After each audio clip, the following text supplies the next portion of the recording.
Thanks to the help of the small tribe in the forest, Seo Joo-Heon and the other passengers were greatly helped by the help they gave, and it seems that to reach the mainland where this tribe is located, they need to cross the Atlantic Ocean. And because of the food crisis that is increasingly hitting, Seo Joo-Heon asked Yoo Ji-ha to build him a ship. But luckily, after the Canadian government learned of the situation, they were willing to send food aid and transportation, and all they had to do was wait. The passengers spent their time cursing the TBM, and Seo Joo-Heon documented it all.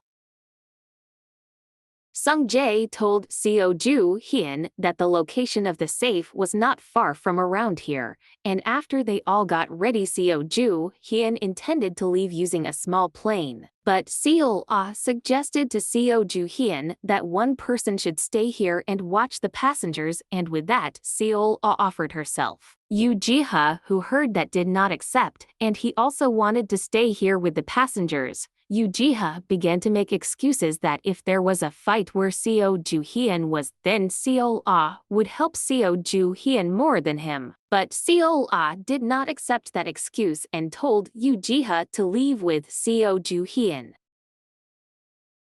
Seo Joo-Heon seemed to have realized that Seo had her own reasons why she wanted to stay here. Seo wanted to say her reasons, but a ringing phone interrupted her conversation. Seo Joo-Heon picked up the call on her cell phone, and Seo felt sad that she didn't have a chance to tell Seo Joo-Heon the truth about Chloe, and it was lucky for her that all the passengers were here, so Seo didn't lose Chloe among them, and now Seo intended to keep an eye on Chloe. After the small plane arrived, Seo Joo-Heon, Sung Jae, and Yoo Ji-ha took off towards the location where the safe was located. They flew over the ocean and several uninhabited islands to go in the direction indicated by Sung Jae. Now the three of them were walking with Yoo Ji-ha complaining because he felt lied to about the place being close. But after they walked for a while, Sung Jae pointed out a safe wrapped in a red chain that was glowing. The three of them walked closer to the safe, and it turned out that the safe being talked about was shaped like a warehouse that was sealed by a red chain.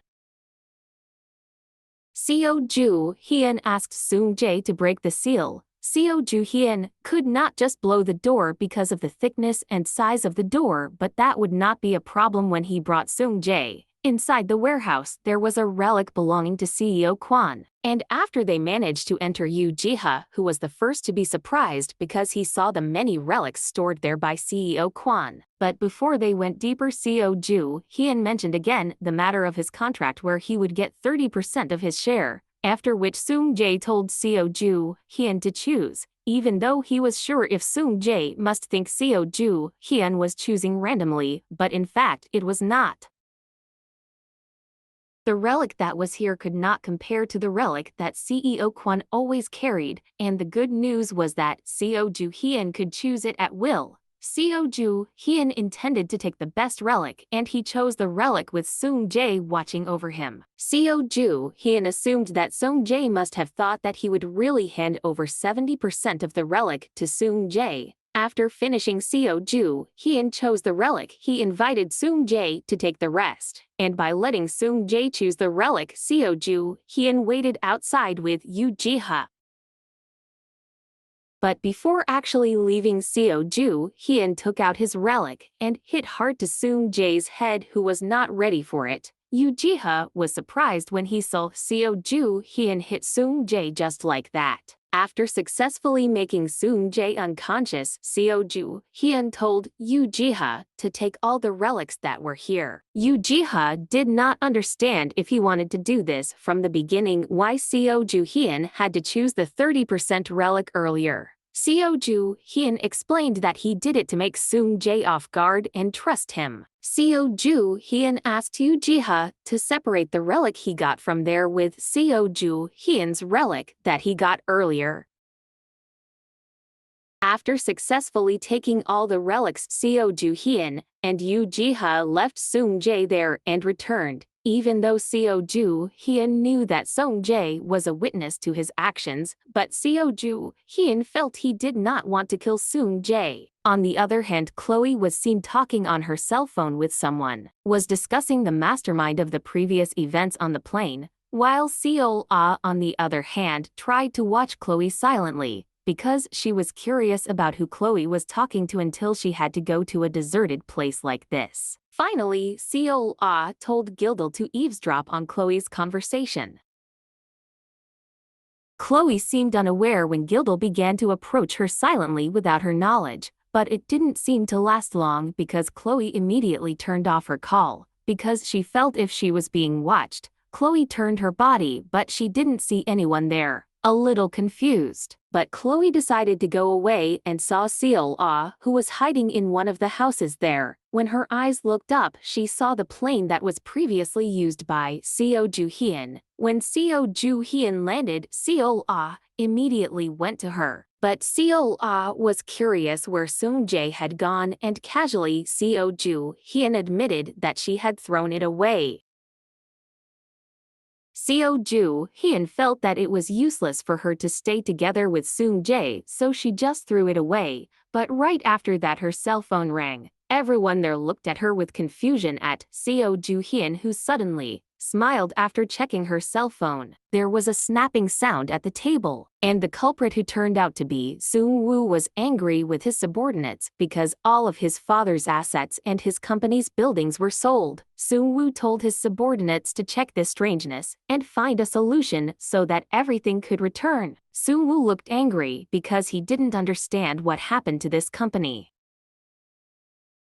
Seo Joo-Heon felt that taking all of CEO Kwon's relics was just the beginning for him, and because Sung-woo gave up his rent because Seo Joo-Heon made him use the Hammurabi relic, the contents of the contract slowly came true. First, the TBM building fell into the hands of Seo Joo-Heon at a low price, and some of its assets became the property of Seo Joo-Heon. Before that, Seo Joo-Heon asked Irene and Edward to agree if there was a strange offer that benefited them. And as a result, Seo Joo-Heon got the assets of Sung-woo and CEO Kwon.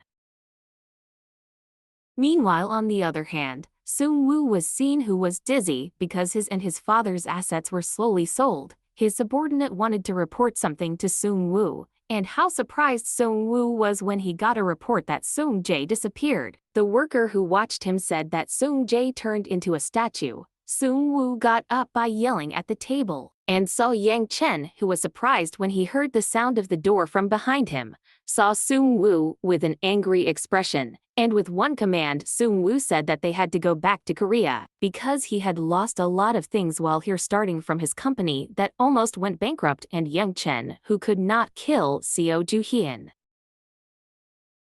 Another reason was Sung Jae, who suddenly disappeared. Sung-woo had realized that they had been played by Seo Joo-Heon, and with that, they had no choice but to go back to Korea and fix everything. Yang Chen was very angry at Seo Joo-Heon now for playing them. After that, the TBM group flew back to France, even though they were the main candidates to finish the 7 Great Tombs. Other competitors who saw and heard this news were very happy, as well as Seo Joo-Heon. Even though now Seo Joo-Heon is living in Canada, but he is still happy to hear the setback of TBM. Seo Joo-Heon was seen sitting on the terrace of the house before she was approached by an old woman who informed her that the ship belonging to the Canadian government would soon arrive. Seo Joo-Heon smiled warmly and thanked the grandmother. After the grandmother left, Seo Joo-Heon sighed and regretted a little that her current relaxed life would soon end. Meanwhile, in the city of Seoul, Sung-woo was seen chairing a meeting with other officials from TBM. They seemed to ask about the conditions experienced by TBM, and with that, Sung-woo assured them that he could make everything return to normal if the officials there helped him to achieve his goal of punishing Seo Joo-Heon. Sung-woo again assured them that if TBM would become the best company in the world, the other company officials there seemed interested in helping TBM in this difficult time, And Sung-woo also explained that TBM had now received assistance from 2 major companies in the world. And when Sung-woo managed to convince the people, it seemed they were all interested in helping. Sung-woo thanked those who wanted to help him. Sung-woo felt that he had made a good decision by coming to Korea and solving everything. Sung-woo was happy because even though Seo Joo-Heon took almost all of his assets, Sung-woo still had his personal connections.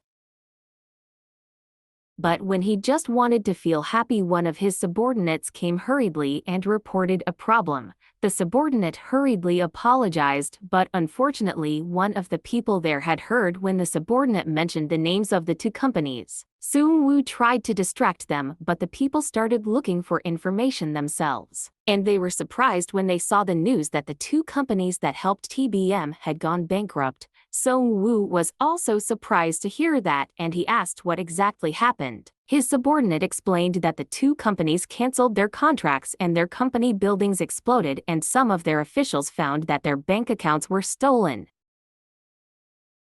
The subordinate showed an email typed by Irene to the 2 companies right after they went bankrupt. Everyone there was shocked when Irene began to act with her relic. Everyone there became afraid to fight Seo Joo-Heon because they did not want their company to go bankrupt because it became the infrastructure of Irene Holton. But Sung-woo hurriedly assured them that this news could be a fake news because they had not checked the truth. But unfortunately, the people were looking for safety and did not want their company to go bankrupt. Slowly everyone there left the room, leaving Sung-woo alone, who was pensive there. Sung-woo cursed irritably. After that, one of his subordinates came in to convey the next problem. The subordinate gave a lot of resignation letters from TBM employees because they were afraid of Irene. Sung-woo threw away all the resignation letters. It seemed he didn't want to deal with the letters now. On the same night, the sound of someone calling her brother was heard. It turned out that Joo-hee was standing there because she had received news from Sung-jae if he was okay. Sung-woo asked Joo-hee to make a video call with Sung-jae. Joo-hee asked about her brother's condition, who looked sad because he lost almost all of his assets. Sung-jae was seen on the other side greeting his younger brother without feeling guilty. Sung-woo was very annoyed to see Sung-jae, who didn't seem to care about what was happening now. After that, he heard an angry shout from Sung-woo, which was addressed directly to Sung-jae. Hearing Sung-woo's scream made his sister on the other side surprised to hear it. Sung-woo blamed everything that happened to Sung-jae, but it seemed that Sung-jae refused to be blamed. He complained that Seo Joo-Heon left him alone here cold and almost died. Sung-woo, who heard the name Seo Joo-Heon from Sung-jae, what was the relationship between the 2 of them that Seo Joo-Heon was with Sung-jae? Sung-woo seemed to be able to realize that Sung-jae was working with Seo Joo-Heon to do something with him. An angry Sung-jae confessed that he was doing this because Sung-woo was trying to monopolize CEO Kwon's relic for himself. And with that, Sung-jae even blamed Sung-woo for his intention to monopolize CEO Kwon's relic. Meanwhile, Joo-hee, who was involved in the argument between her 2 brothers, became upset.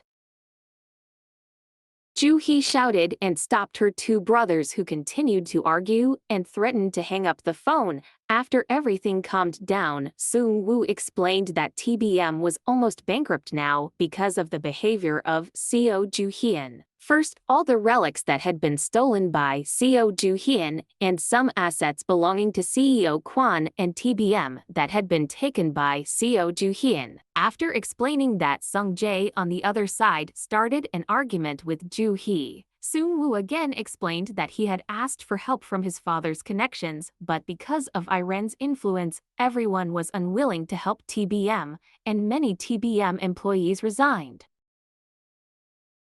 When Joo-hee mentioned the boycott that was carried out, it seemed that Sung-woo did not know about it, and everyone there became silent. Joo-hee then protested and accused Sung-woo of having taken his money so that TBM did not go bankrupt. Not only that, Even Sung Jae proposed to stop looking for his father who was trapped in a tomb until now. Because if Seung Woo continues to search and when CEO Kwon finds out about all this, then the three of them will certainly die at the hands of CEO Kwon. Seung Woo confirmed the Sung Jae proposal. Seung Woo then said that he would not stop his search and would only postpone it until the situation improved, for the good of all of them.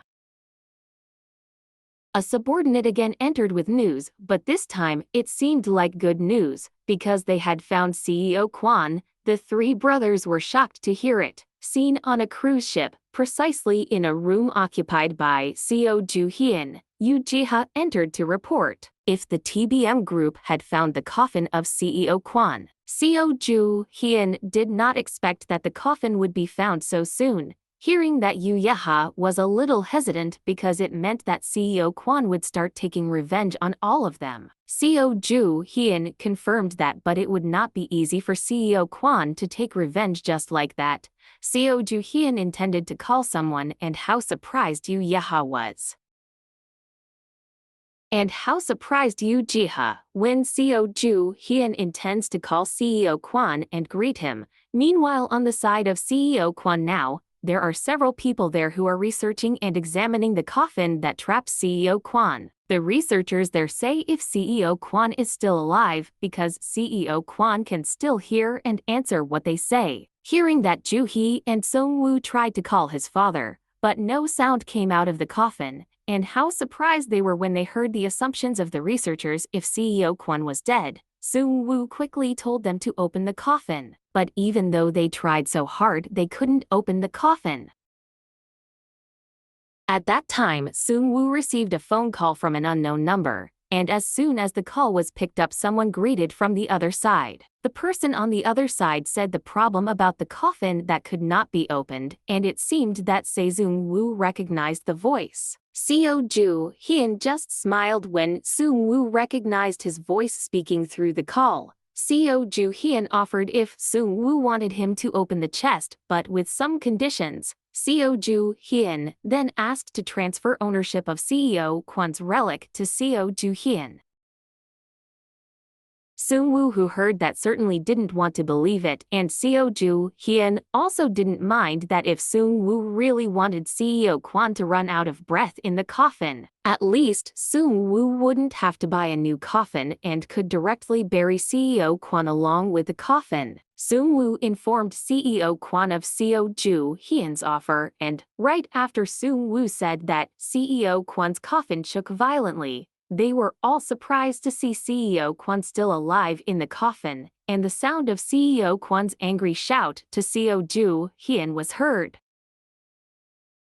CEO Kwon, without knowing the truth if all his relics in the safe have been taken according to the request of Seo Joo-Heon. Seung Woo tries to tell the truth, but he again hears the voice of CEO Kwon, who wants to change the name of ownership of his relics to Seo Joo-Heon. Seo Joo-Heon looks waiting quietly, and after a while Seung Woo speaks again if CEO Kwon wants to change the ownership of all his relics to belong to Seo Joo-Heon. After that, Seo Joo-Heon told Yoo Ji-ha to take out all the relics after getting approval from CEO Kwon. Then Seo Joo-Heon checked all the relics one by one to make sure if all the relics had been transferred. Actually, Seo Joo-Heon did not know how to open the coffin, and he thought if Tutankhamun closed the tomb, then the coffin would open by itself. And sure enough, there was a happy voice Seung Woo on the other side because the coffin had opened, and with that, Seo Joo-Heon turned off the call. Seen on the side of CEO Kwon, the coffin that locked him slowly opened, and there everyone waited until the coffin opened completely, and ended up surprised when he saw the condition of CEO Kwon, who was lying helpless. What happened to CEO Kwon? What will be his reaction if he finds out that all his relics have been taken by Seo Joo-Heon?